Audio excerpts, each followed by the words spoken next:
welcome to PeppeTalk. I'm Peppe, and let's talk.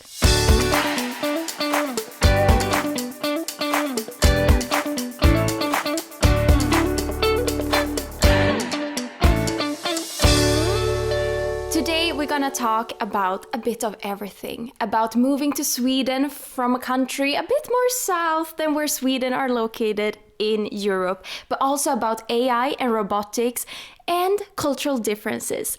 And with us this week we have Ermanno! Hello, nice to meet you everyone. I'm super excited, like a lot of topics, looking forward. So you are here for the first time. Who are you? Our listeners are very curious. Yeah, so okay, that's exciting. Yeah, so I'm Ermanno. I come from Italy, that's the south country, and I've been in Sweden for 4 years. Now, actually, almost 5 years. I came here when I was 22 years old for...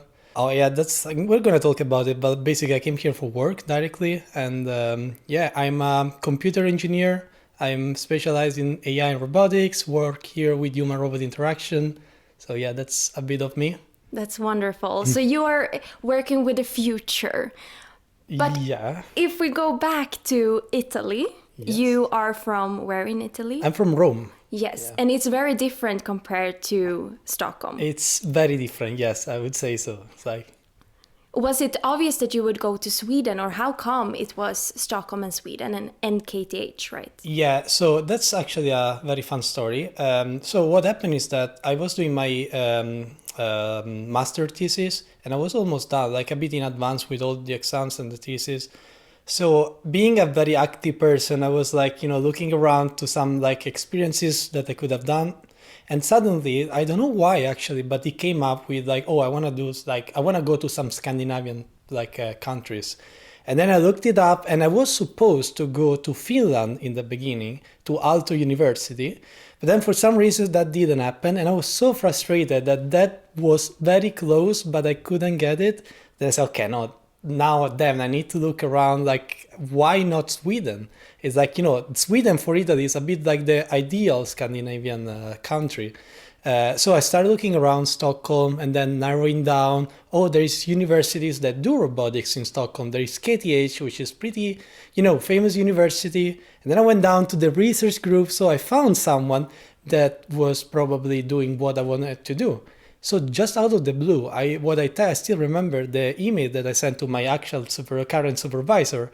I say, hey, I'm Ermanno, I'm doing this, I've done my exams. Do you want to hire me for a period? And, but not with many hopes. But actually, after 2 months, out of the blue, she just said, yes, we're looking for someone. Why don't we fix a meeting? And so we fixed this meeting, we talked. Probably she liked me, and then I started I joined KTH. Yeah, so that's the story. But yeah, very different cities. I came here when it was let me think about it, maybe the 14th of June. So imagine from someone that I've traveled a bit, I went to, London, Ireland, around, but I've never been for work. I just moved, I just visited countries. And I came here, was 14th of June, was probably 2 a.m., totally bright.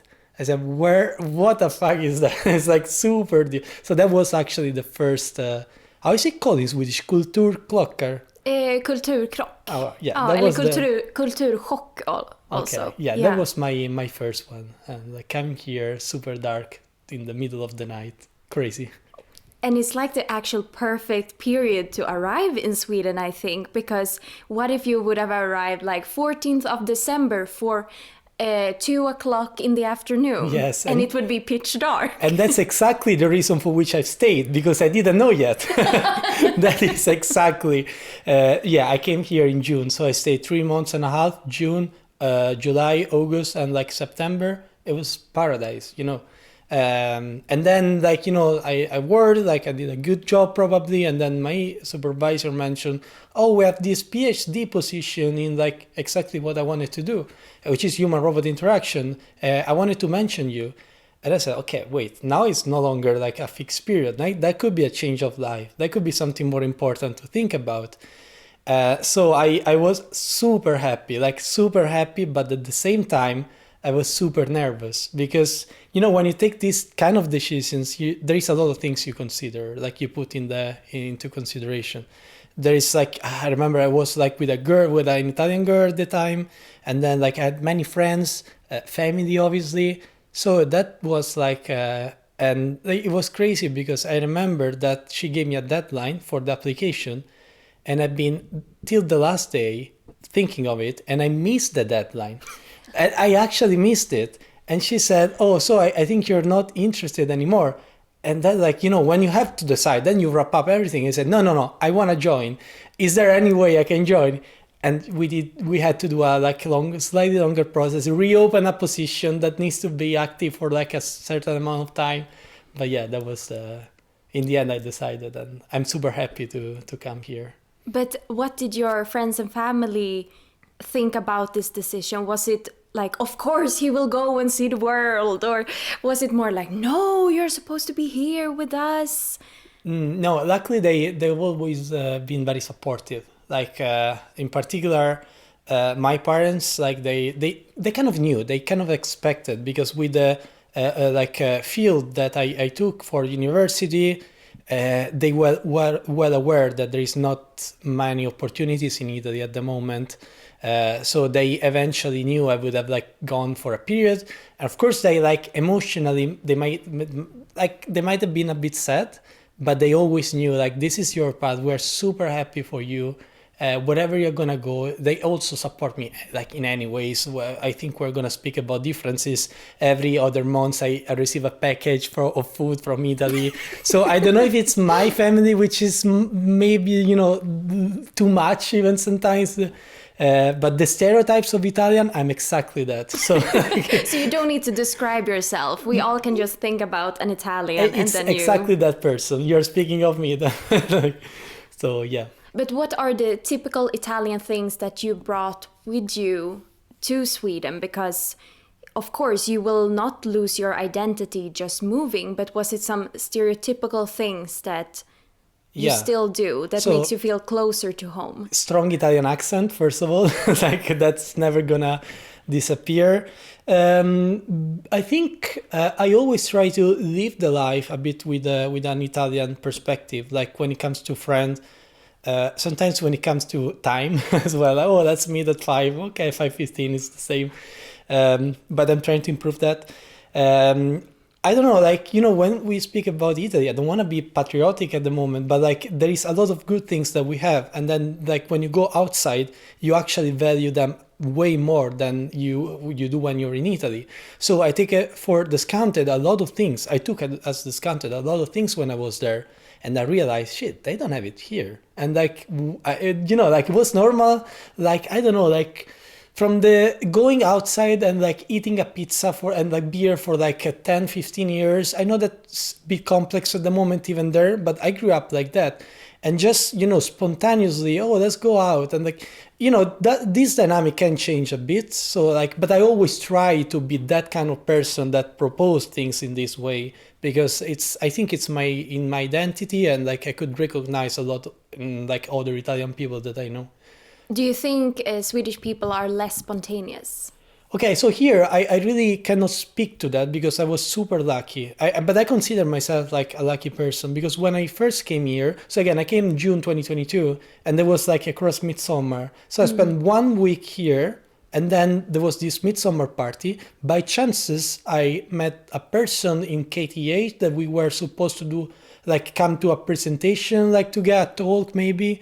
This Jonathan, and then he was super super open to meet new people.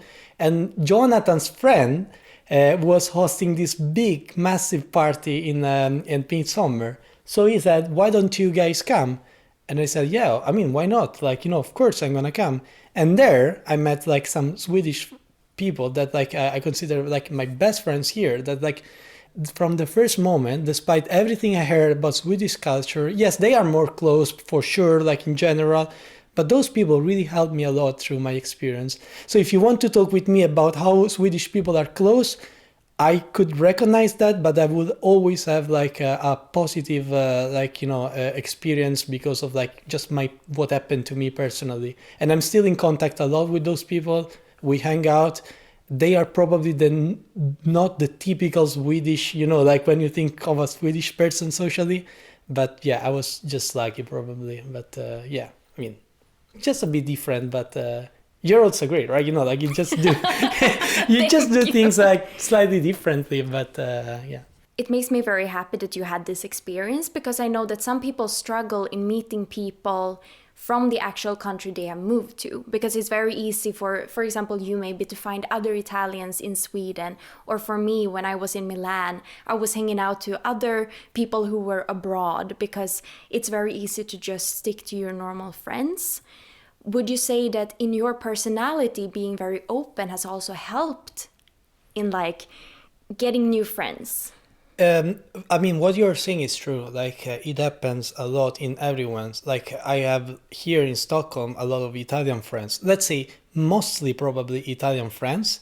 And those are the people I talk to the most. Like, in particular, we're like 4 or 5 people I'm in contact every day. Even video calls, something that I probably wouldn't do with Swedish people. So that's why also like we come back to the thing, it's like a bit different, right? Like how do you relate with other interface with other people? But I try to, like step out from the comfort zone. Like it's easy to have an Italian person here being Italian because same habits, same everything. But when it comes to meet new people, I really committed in the beginning. I want to know new people. I want to know new culture, because also like I work in the university. I'm a PhD in the university. So that means that kind of like 50-60% of the people comes from abroad. And that's like one thing I would be always grateful for, like during this time, is that I managed to get to know people from basically any continent. Without the, but like any lived continent, and that's amazing. Like people are so different from each other. The same thing I'm telling to you, probably I couldn't tell to a person in the same context that comes from another, just another country. So I learned a lot, and I tried myself to, like not limited to the like 3 or 4 friendships that you have, but try to make new ones. And it's not easy. Sometimes it's hard, but I think. I don't know. I'm quite happy with what the relationship that I built. No, but for me, being on the outside, I think you're very good at just inviting people and make people feel invited. The first time I met you, of course, I'm always nervous when I meet new people, but you were always very inviting. Yeah. And I think it's a very important trait, especially maybe in Sweden, because people are like, a bit like that. Yeah, but what I can see is that people in Sweden, despite they might be a bit more shy than other people, they appreciate a lot this, let's call it like Italian treating, like, treatment. Like me inviting like 15 people at my place, that doesn't mean there must be loud music, a lot of drinking. Just being there, socialize, a glass of wine, speaking about whatever, football, politics, just like what happened in our day. I think that's one of the most valuable things that people could do, because we work basically like most of the time of our day. And also, like, I lived alone for the first period. Like, I moved here, I was living in like studio apartment, and I didn't get to talk with people. And that's something that I was missing. As you can see, I talk a lot. So imagine me alone, like I was almost speaking with the wall at a certain point. But yeah, that's a bit of probably me too extreme, but... But since you have lived here now for almost 4 years, what have you learned about yourself? That's a very interesting question. What have I learned about myself? I think I learned how to behave like that. I don't want to make it sound weird, but like how to behave like, let's say when you meet new people, you cannot tell everything. When you, for example, this is, I think, a good example. As an Italian, I used to joke a lot. And the joke sometimes could be on a person, of a friend, but not, to spot her like in a very bad position. It's just a joke. And then, imagine an Italian teenager hanging out with friends, playing football, like sport groups. That happened a lot. Came here, and then suddenly I saw that not all the jokes were perceived in the same way by every person. Ouch. So I had to adapt a lot. And sometimes I've been told, okay, this is inappropriate. It's not just not fun, it's inappropriate. So you try to modulate a bit. And I think now, and I can see that on like younger PhD that comes, Makes me sad saying younger PhD, but I used to be always the youngest. But now there are younger people that might have still have to do that step, like, that improvement. And probably sometimes I try always to be very like cheerful, to joke a lot, but always in like considering a bit more who I'm in front of. And I think that's from a behavioral perspective, one of the biggest changes that I've done. That's wonderful, because it's also like all the places we go to, we often learn something, even if it can be that, oh, I learned how to eat this certain food, or I saw that I am way more open about this. I think that's why it's so important to travel, to meet new people, to see new places. Yeah, 100%. But as a kid, would you have imagined that you would have gone abroad? Not your friends or family, but you. Yeah. So one thing before about like meeting new people, exploring food, this might sound fun. Before coming here, I didn't know what coriander was. Cilantro's coriander. And I remember when I was hanging around to some food places around the university, let's go to the Vietnamese. I said, of course, I've never eaten Vietnamese before. There might be some Vietnamese places in Italy for sure, in particular Rome, big cities, but I never did it. So we went there. I got this baguette, which very tasty and juicy meat. And then I tried it. I gave a bite. I said, there is something wrong here. There's something super wrong. And I gave another, but okay, no, this is not edible probably for me. It's it was disgusting. And then I started, picking each ingredient separately and trying to understand. I found out that it was the coriander 2 weeks later, after I've been taking that specific baguette for 5 times. And I said, okay, I really want to investigate, because then when you mix all together, it was not super clear to me. And then I said, okay, but why this parsley is it's so weird? You know what I mean? And then I found out, okay, this is coriander. And from that moment, I learned that I hated coriander. It tastes as I don't know, dish soap for me. And apparently this is something which is in the genes of people. So a lot of Italian people hate coriander as well. But it's not only me. If you ask in my office, where a lot of Italian people, I would say 90% of them hates it. It's not that you don't like it, it just tastes so bad. And also, we don't have coriander in Italy. That's crazy. Portugal eats a lot of coriander, not Italy. It's very hard to find it. No one uses it. So yeah, that was a small fun story about it. But is there any other things typical Swedish? Because I would say coriander, we don't use it a lot in our typical, but since we have a lot of different cultures here in Stockholm, all the food places, you barely find Swedish cuisine restaurants in Stockholm, I would say. It's very difficult. But for example, have you tried surströmming? Okay, so I think maybe not that one, which is very fermented. I've tried herring, and I've tried a sort of fermented herring, but I've not, if that was that level. It was that famous first midsummer I've been in Sweden. Oh yeah, try this. It was disgusting. Very strong flavor for me, too strong flavor.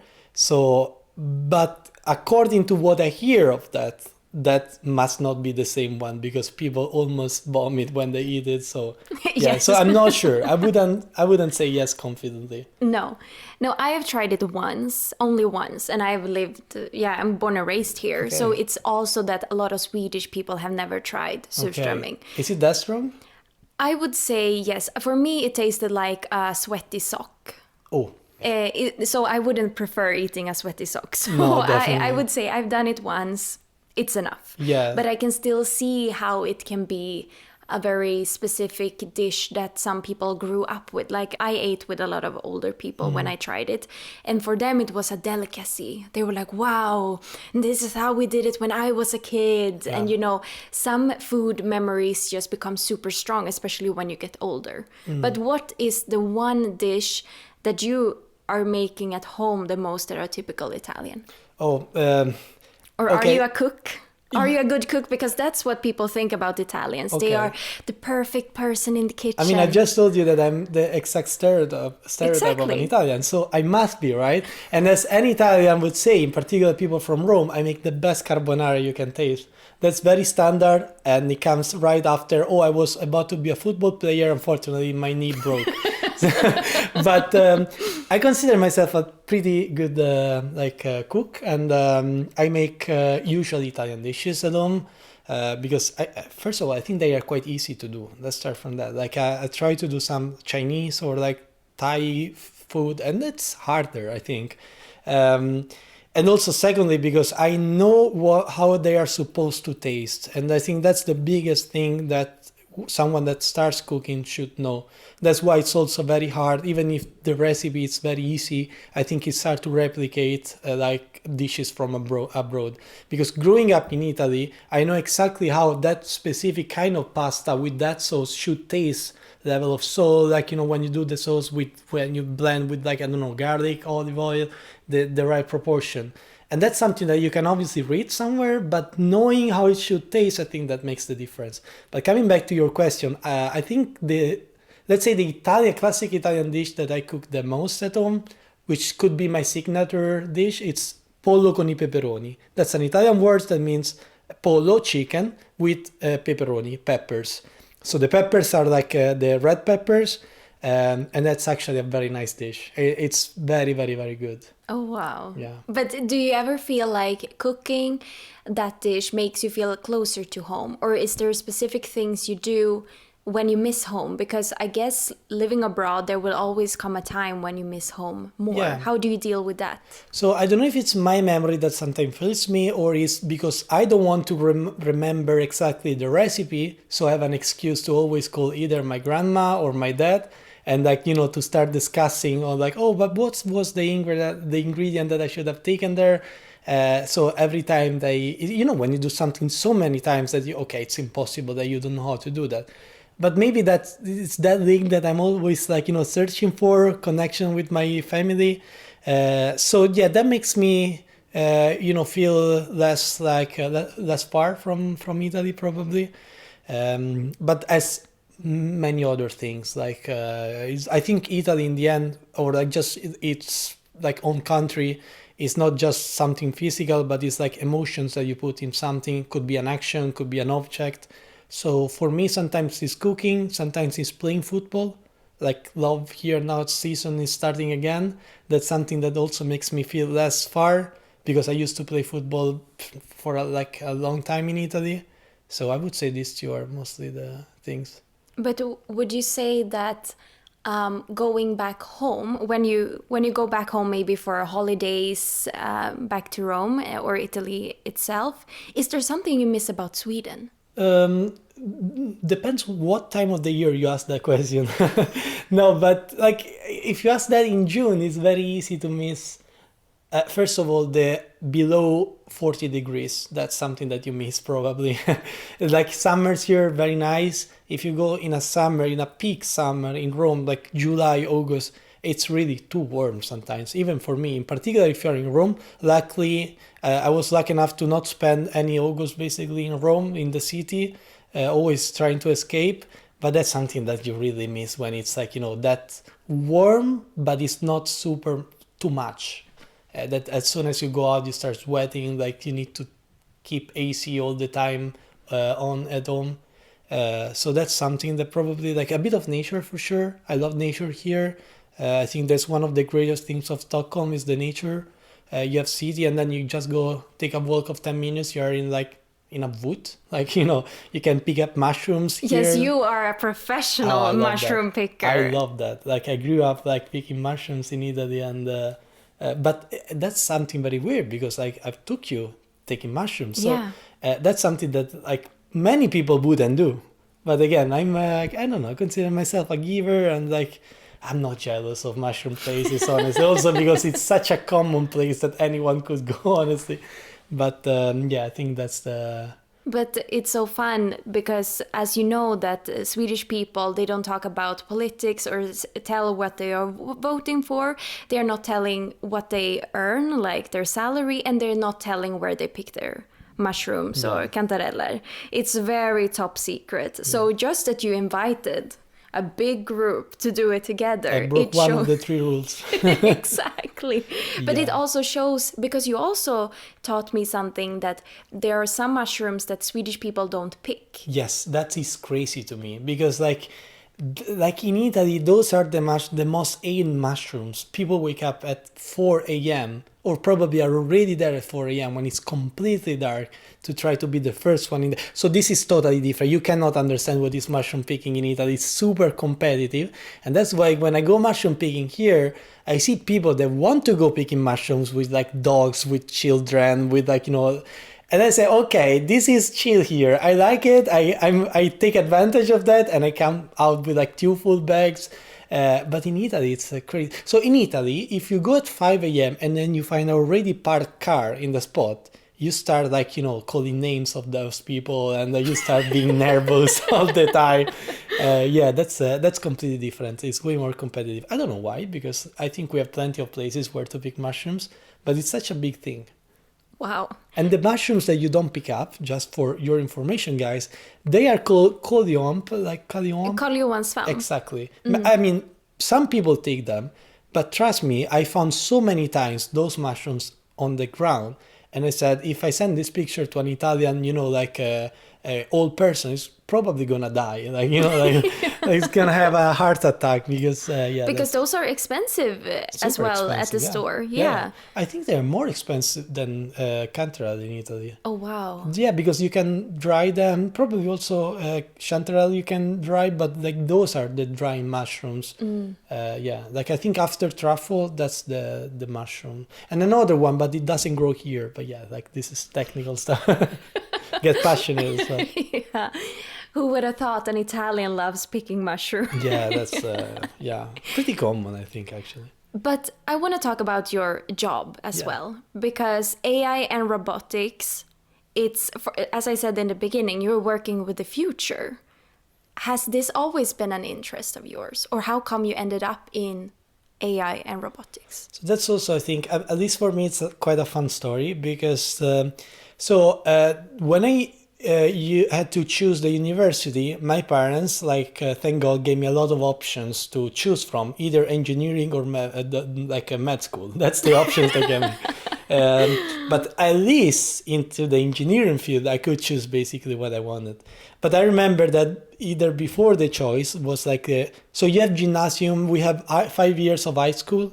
On my 4th year of high school, I was with my older sister. She's some years older than me, 9 years older than me. She used to start working in the cinema, like in not animatronics, but in the special effects for cinema. Oh. And once she mentioned, it would be nice, these animatronics that we could merge with with everything, with the special effects. And I never thought about it. Okay, that could be cool. And also, since your older sister is saying that, you really want to, to impress her. And then by chances, I signed up for my first coding course. That was a Arduino course. So Arduino is an electronic board that you can program. And the cool thing of Arduino is that you can make electronic circuits, and then, I don't know, you can turn on the LEDs, or you can press button, display. So you can actually make things. That's one of the coolest things that I think of my job. Now we're going to probably talk a bit more about it. And then I could say, this is crazy. I can type some words on the laptop in a code structure, and that what I'm thinking gets executed in another thing, and I see the effects. So I'm a very practical person sometimes, and I want to see the effects of the thing that I do. And that was actually the first memory that I had. I went to this course that was at 10 p.m. My dad used to take me, 10 to 11 p.m. to the other side of Rome. Now, Rome is not Stockholm. It's probably 10 times bigger. So it was 40 minutes, travel distance. And then we came back at midnight, and it was on Monday. So my dad was super nice to do that for me. But that actually became then and I remember that we, in the 5th year of the high school, we had this exam. We used to do the small thesis, and I was the only one that brought a real face, with silicone, but it was looking real. It was actually my sister's husband face that has been taken with I don't know exactly the term in English, but with the silicone, you put your face, yes, the printing or 3D printing of your face. And I made a system for making the eyes move. So imagine me explaining my small thesis to the committee of AI, and the eyes then follow the people of the committee. It was I think, pretty impressive. They complimented quite a lot, and that's why it started. Oh, wow. Yeah. And it's so interesting when you can see, because for you who don't see him talking about this, you can see how your eyes are really like sparkling, because it's an important memory, especially to see your journey up till today. Yes. But what exactly do you do right now? Yeah. Good question. I would like to know the answer now, but okay. So technically, I'm doing a PhD. So that means like did my university, bachelor, master. I was not enough. Like if it was not enough for me, I was not satisfied. I wanted to keep studying a bit more. Luckily, PhD is something that lets you study what you want. So what I'm studying now is it is in the field of human-robot interaction. So I try to investigate those scenarios for which human will need to live with robots. That could be humanoid robots or could be any other kind of robots. So I'm trying to help. Let's say this. I don't like to say very big words because I know that from an outside person that could be super interesting, but from an inside person you always tend to minimize a bit what you do. But let's say probably I could start saying that I'm trying to develop this mechanism for which robot and humans will cohabitate and understand each other better and do some tasks together. So macroscopically, that's my field now. So is it since we know that AI and robotics, it's the future, it will happen. So you are trying to, or you are discovering and developing how we will be able to live together, or how... Yeah. So when we speak about AI and future, I think it's a very delicate moment, the delicate topic, because I think these are the years, the last 5 years are gonna started a big change in our society, and probably is gonna be the biggest change in my opinion after the invention of internet and telecommunication, with an exception for the social media. That's what I think. That's probably social media has been the biggest invention of the last 20 years. But now with the LLMs, with the VLMs, there's another drastic change, and it's gonna influence whatever we do. But at the same time, I think when we speak about physical embodiments like robots that do not only need to understand text, generate images, generate videos, but need to do some actions that have an effect on the world, like a physical effect, whereas there's still many limitations that it's reasonable from an outsider not think about. But I work with robots, and some of the robots are really stupid still, despite you go on ChatGPT and then you can make whatever image you want. You can be yourself, as a football player, as a politician, as whatever in the space. Still there is a big gap from what you can do on text and what you can do in the physical life. But do you ever feel some kind of responsibility, or do you ever get, because as you said, it's a very delicate topic, because some people are very afraid of this and some people think it's super cool and very exciting to see where we are heading. But do you feel this kind of responsibility, or do you just feel no, it's just fun? I think so when it comes to responsibility, I think many jobs have a higher responsibility than mine at the moment. So from that perspective, I don't feel a clear responsibility as a cause and effect. What I'm doing is gonna have a direct impact on some people, life in general. Again, because usually as a PhD, you study problems that are not exactly what the people are experiencing. You try to solve problems which are a bit a step in the future. So that's probably something which is not ready at the moment, right? I don't know, I can make an example of 5G. 5G has been studied way earlier than it actually been released as a product, a development, a product. The same for me. I'm trying to understand project that problems that will probably taken into consideration from people in 20 years. That's the cool thing, but at the same time, it's that what you're doing is usually very isolated cases. So when I say I'm gonna help robots to cohabitate with people, I don't mean that I'm ready to put a robot here, because there I'm focusing on specific scenarios of this interaction between robots and humans. But as a general concept of responsibility, not maybe me in particular, but me as an AI engineer or like an AI researcher, I think that there is some sort of responsibility that we need to take. Again, as in many other jobs, but probably we, with the mass medias or like just the consumerism, like so many people having access to the technology that you need to provide is a technology that needs to be like either ethically good or like at least safe. And what we're seeing today is that not all the technology that we can provide are safe.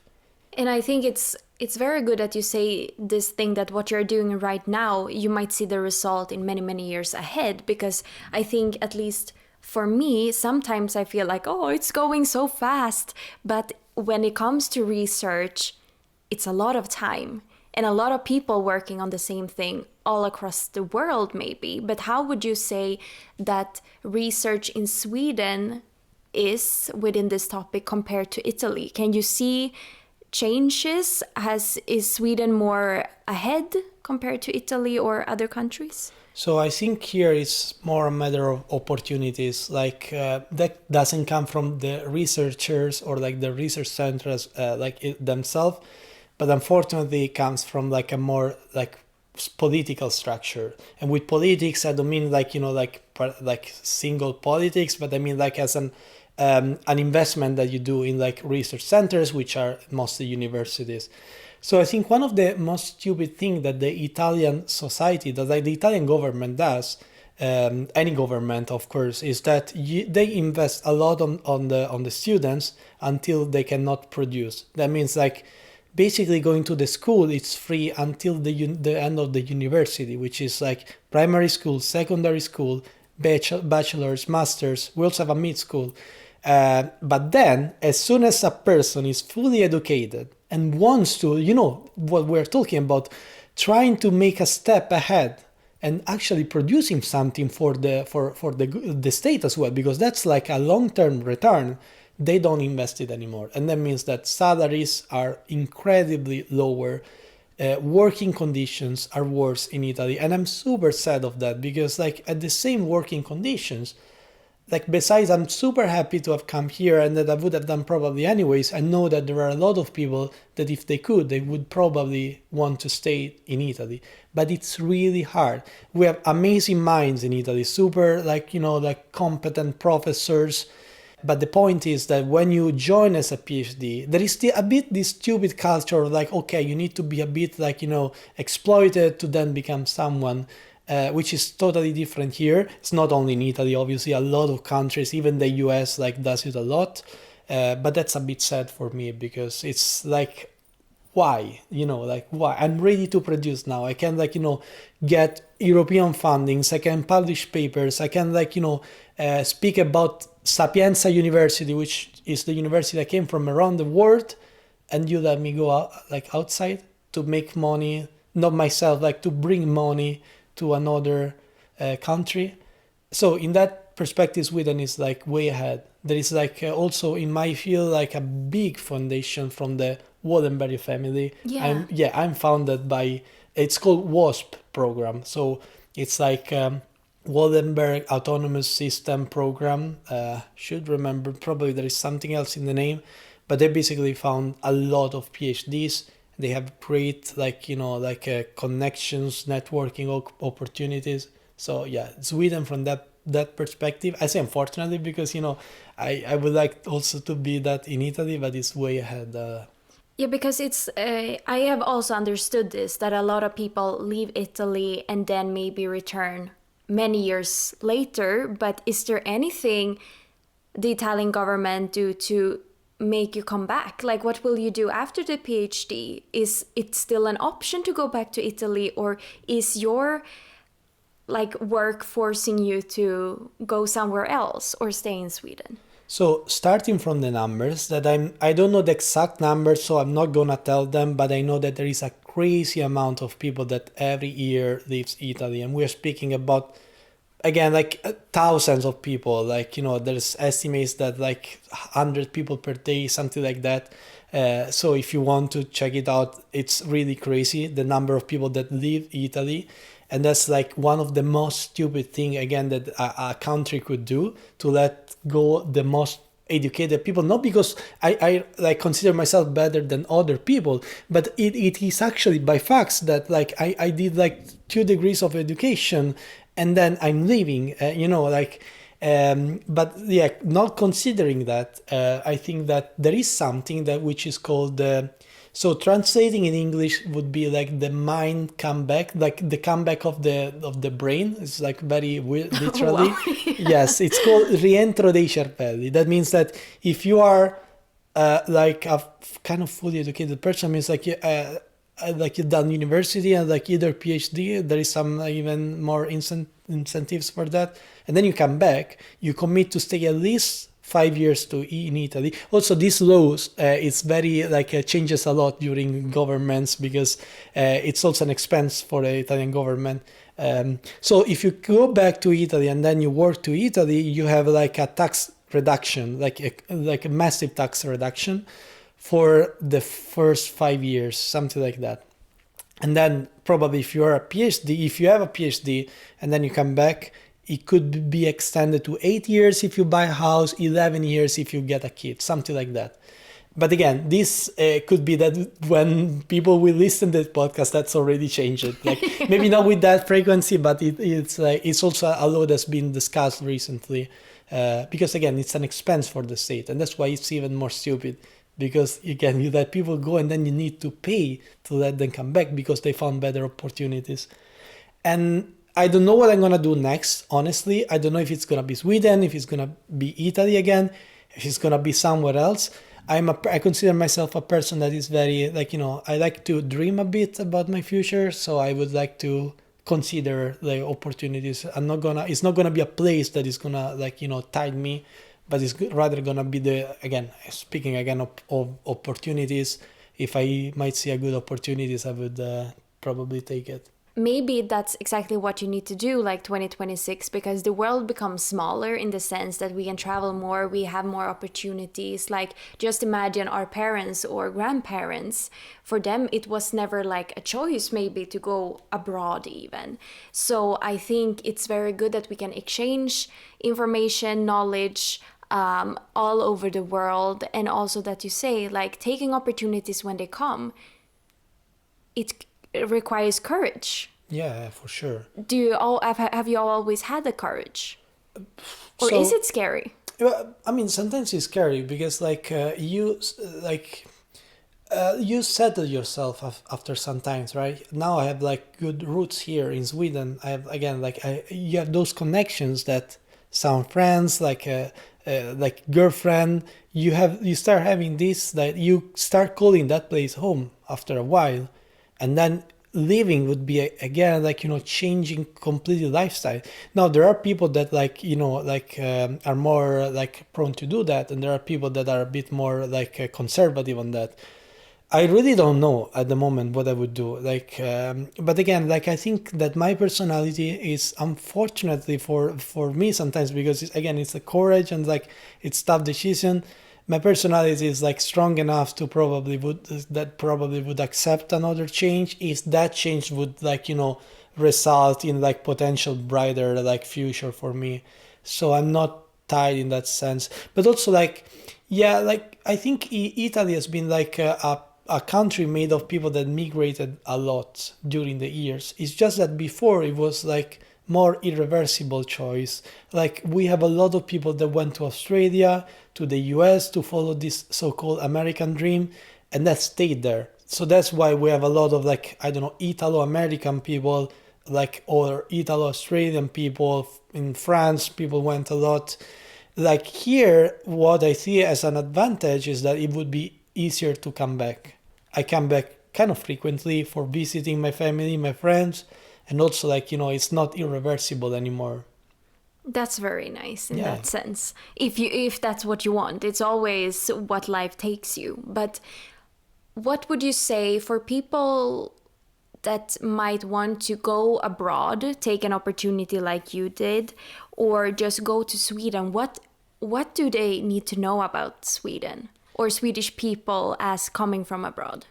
Yeah, they need to know that I think Sweden is like a wonderful country, and as like very interesting like societal structure. Societal structure, I don't know if that's like a term, but like we will create it anyways, because I think the work conditions in Sweden are very healthy.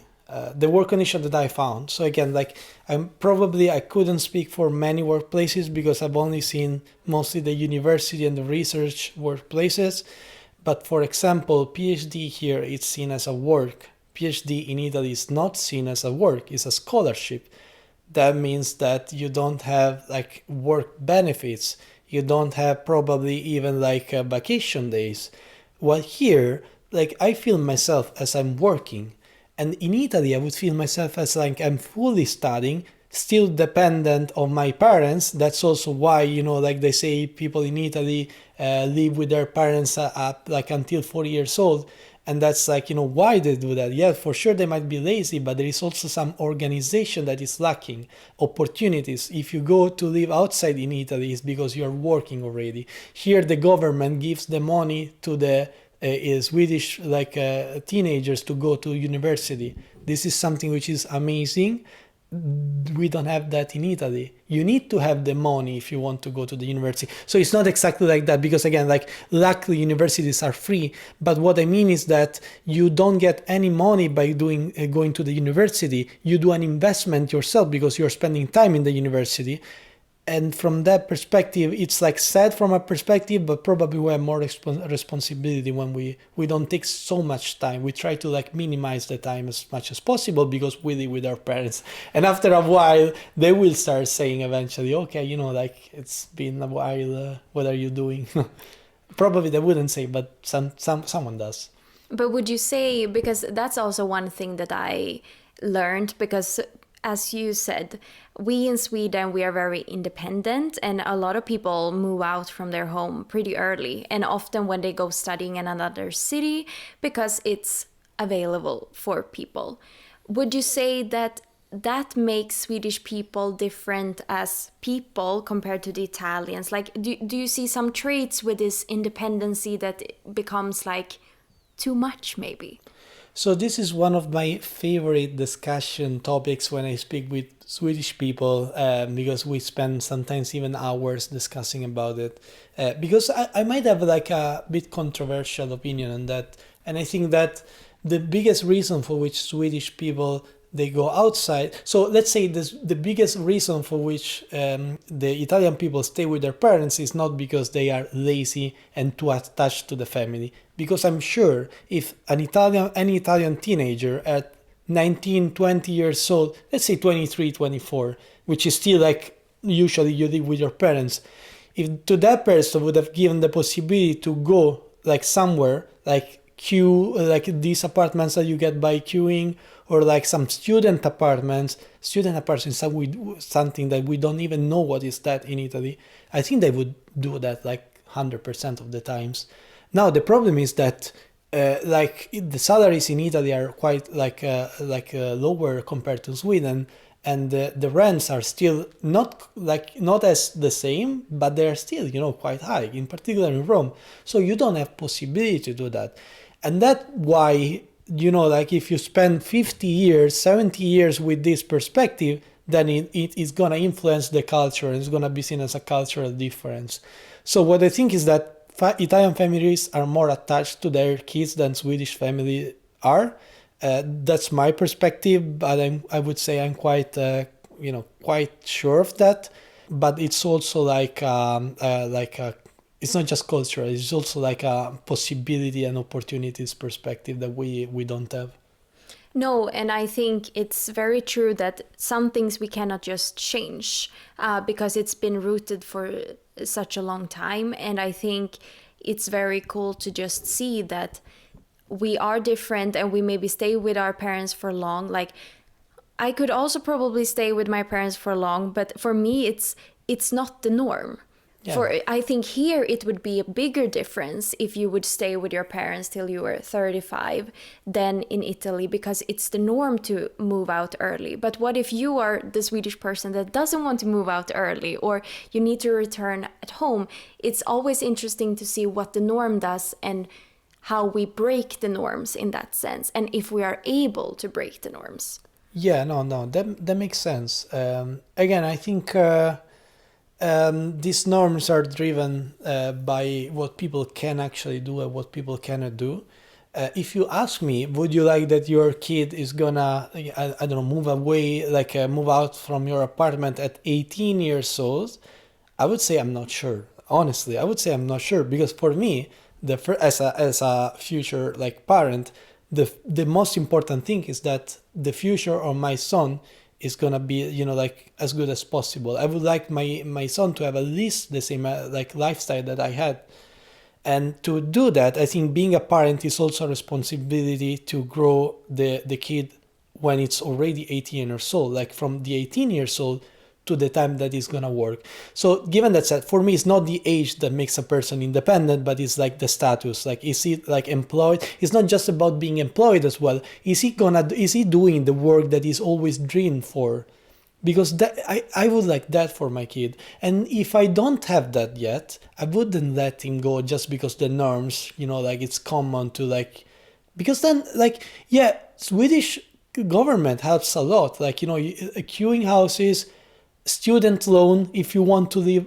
But for me, the student loan is like something that is like, it's like a tool. Like, it's not always good for me having the student loan. What is good is having those 4,000 crowns, or I don't know how much is that precisely, to like give the possibility to a person to study. But when it comes to loaning money, if that is the cost of living alone, I would like my kid to live with me, and I'm gonna support his education until the very end.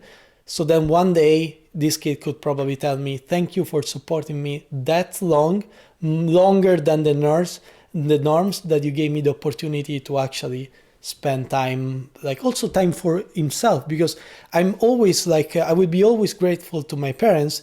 Sometimes like you want to get this in years like 20, 30, 40 years, and you want to go working, like delivering pizzas around, or in Italy there's a lot of like private pizzerias that they hire singularly people to like do the deliveries, or you want to like do like some math lessons.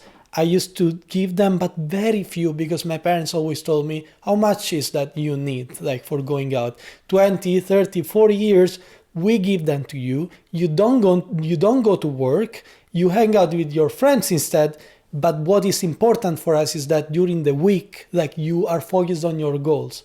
So if that time, instead of working for going out, you could spend on like doing something for yourself to then be more charged during the week, more energized, then they always did it. And I think I was also lucky, because you need to be like in a position. I've never been rich. My family has never been rich, but luckily we had the opportunity to allow this. So yeah, that was, I think this is, the overall picture. I don't know if I've been clear enough. It's complex, obviously. And I think, first of all, your family sounds amazing. But also, it's so important to always remember where we come from, because a lot of what you're saying, that you're driven, that you take opportunities, it's often come from home. And when you are talking about this independence and everything, independence also comes from what your parents has taught you, to be driven, to be all of that. Yes, of course, what happens around you, all these external things, they might affect your possibility to be independent, but it comes from within. And I think it's very cool that you keep following what you feel is right with the supportive system that you have, because if you wouldn't have had it, you might have needed to be even stronger by yourself. Yeah. So I think it's so easy to say like I can do whatever, I'm stronger. No, we need each other. Like in Sweden it's called ensam är inte stark. When you're alone, you're not always the strongest. It's so important to have friends, family, and other people around you. It's not always 100%. about money or whatever. It's about the people. And I think that also somehow sums up how I see you, that you are very like, you're including a lot of people because it's the soft values of life. Of course, money and job and studies, it's important and often important for some people where they want to reach next. But having those social soft values, it's even more important in life. I think those are the moments or like the things that make a full life, the life full. Because in particular, when you do a PhD, you see a lot of hard workers, and like sometimes you might even envy them from a positive perspective, but sometimes it's also like I cannot do the same. I cannot keep up with the same working rhythm because I want my life to be filled by other things as well. And that's why when it's good weather, I'd rather, do some sport activities. I'd rather spend time with my closest people in my life, watching a movie, which is something that could be like so discounted. Like it's you start to value things, and then if you sum up all of them, I think then you're gonna have a happy and full life, which is not only work dedicated, but it's also true that work is gonna be the thing that you're gonna do the most in your life. So that's why, in particular, when we are young, and I guess you have like a lot of young listeners. Like my mom always told me is that when I used to go to the university, she always said, Ermanno, you have 5 years that are gonna decide your next 55 years of your working life. So spend those 5 years with like rationality and spend them properly, because when you're gonna end up being 40, 45, 50 years, and then you need to wake up every single day to do something that you don't like just because you need to do something, that's gonna be super sad. And I think when you get these things, and if you're lucky enough, these things penetrate your mind, then you really try to consider things like more rationally, I would say. This, what your mom said, was wonderful words that I see that you bring with you throughout life since the day she said it. But is there one other thing that keeps you going that you want the listeners to know, whichever decision they make in life?